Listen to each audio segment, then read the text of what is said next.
But I'm excited to welcome to the stage the international slam poet champion, Gayle Danley. Gayle's explosive style combines movement and emotion as she performs her magic, sweeping audiences up in her words as she addresses and explores contemporary issues. Ladies and gentlemen, please welcome to the stage my friend Gayle Danley. Did Curtis tell y'all that I'm a poet? So I know what's going on. You're sitting there like, oh, here we go. The poet is about to come up front and make me sleepy. She's gonna say, roses are red. She's gonna say, violets are blue. She's gonna say, sugar is sweet and your feet stink too. And you know what, y'all? Don't worry, I don't do that kind of poetry. I'm what's called a slam poet. Go ahead and say slam for me. And all that means is I take the words from my heart, I listen, I hear what my heart wants to say, and then I bring it to you to keep me from losing my mind. Isn't that cool? It's a nice little deal. I wanted to bring that out for you to see. One of my fifth graders gave it to me this past week in Harford County. She had written a poem. She had also lost her mother, and so she wanted me to have that. It's our promise that she'll keep writing her emotions down as long as I keep doing this poetry. That's a good agreement that we made, isn't it? So I brought that so you could see it. All right, here we go. So your slam poetry is always original. It's not something that someone else wrote. And so I want to share this with you. It says, I just got a new notebook. I can't believe you aren't applauding. Come on, I got a new notebook. The pages are as crisp as a girl's prom gown. When I inhale those pages, they smell like a mixture of possibility and hope. Nothing else in my life feels quite as good. I just got a new notebook. I kiss each page. I imagine the poems I'm gonna write there, the leap of faith my words will make when they tumble from my heart to my pen to your heart, from my pen to my notebook. Like perfect gymnast, okay, I have a new notebook.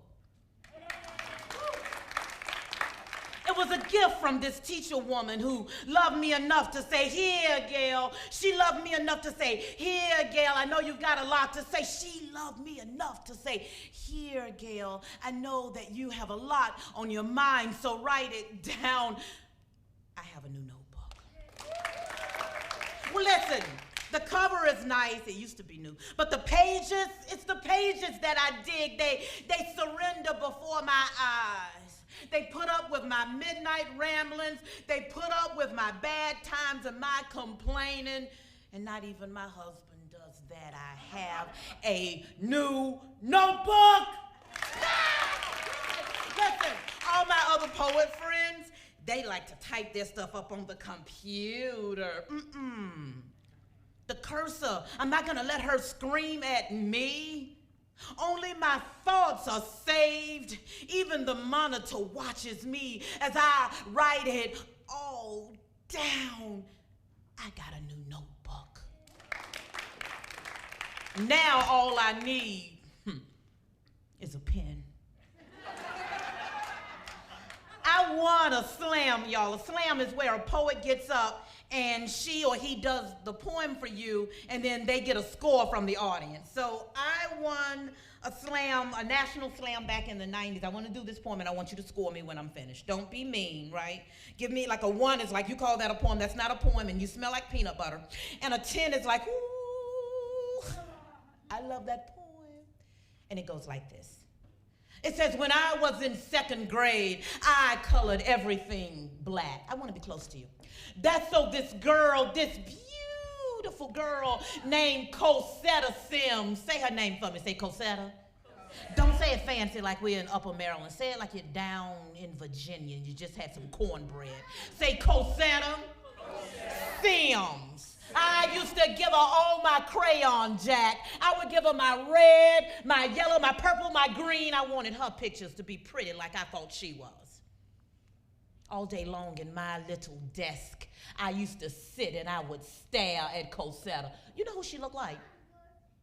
Imagine Taylor Swift covered in chocolate. She had one ponytail, kissing each of her shoulders, separated by a part so straight. Her mama must have used a ruler to make her part. Her mama was a magician. Somebody say ta-da. Her mama knew how to oil, how to brush, and how to plait a little black girl's hair and make it grow 2 inches every 2 minutes. I used to imagine her mama combing her hair every morning and whispering, "Mama love her baby," into the ribbon. Dirty dishwater was the only mirror I ever saw. Even my dishwashing liquid was mean to my little hands and my own hair. I gave up and shaved it off. My hair would never cuddle next to the yarn. Mama used to twist on it at night. At night, my mama would slam dunk me to the floor. My mama would put 2 little pigtails on my head, make me go to school looking like a Teletubby. Everybody in the hallway laughing. Look at Gayle. Gayle Danley looks funny. Corsetta Sims looked perfect. I was perfect too. Yeah, right. I was a perfect loudmouth. I was a perfect smarty. I was the one the second grade teachers would grab in the hallway and say, "This is my baby. Come over here, Betty Jean, and look at her. This is Gayle Danley. Betty Jean, do you know that Gayle Danley can read on an 8th grade level? Read something for her, Gayle." Corsetta never had to read a thing. Her hair was silky, and she was perfect.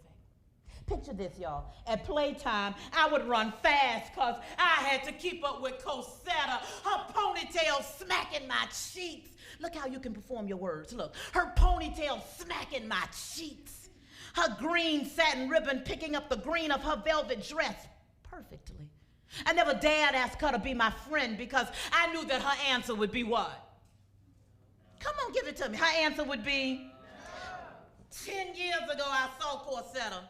Big people helped me with the next line. At the high school, I walked in like I was Janet Jackson.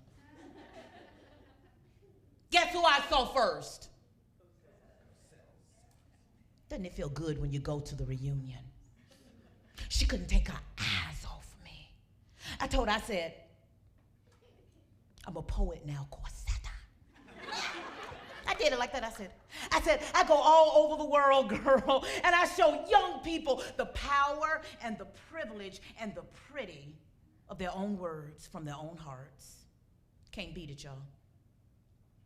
All Corsetta could look at me and mumble was, "Oh, that's really nice, Gayle. We always knew that you would be something special." Yeah, right. I didn't tell her. 20 years earlier, I would have sold Mama just for the chance to be Corsetta for 2 minutes. But you see, some things she didn't need to know. I want you to know this. Once you get your pen in line with your heart and start putting these things, these emotions down on paper, life gets beautiful all over again.